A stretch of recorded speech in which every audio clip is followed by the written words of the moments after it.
Terry याच्या 5 वर्षाच्या केस स्टडीनुसार जे वास्तूचे नियम घरात पाळले जातात, या नियमांमुळे घरातले जे टेम्परेचर आहे ते 3 ते 5% डिग्री सेल्सिअसने कमी राहतं आणि यामुळे आपल्या घरातले वीज बिल आहे ते 30% कमीत कमी वाचू शकतं.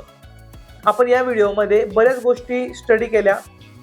मित्रांनो, आता 3 ते 4 गोष्टी ज्या मी तुम्हाला सांगणार आहेत त्या तुमच्या घरामध्ये वास्तुदोष आहे किंवा नाही याचं एक हिंट तुम्हाला देऊन जातील.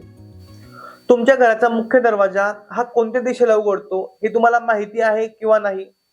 झोपताना डोकं तुम्ही कोणत्या दिशेला ठेवता? उत्तरेला, दक्षिणेला, पश्चिमेला की पूर्वेला? तुमचा जो ईशान्येचा कोपरा आहे तो स्वच्छ आणि उघडा आहे किंवा त्यामध्ये टॉयलेट, बाथरूम किंवा अशा निगेटिव्ह असणाऱ्या गोष्टी आहेत? जे तुमचं स्वयंपाकघर नैऋत्येला, ईशान्येला किंवा ब्रह्मस्थानावरती आहे का?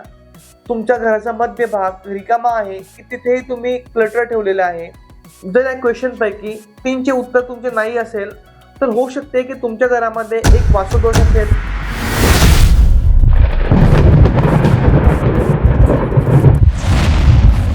जर तुम्हाला नाही माहित तुमच्या घराची डायरेक्शन कोणती आहे, दिशा कोणती आहे,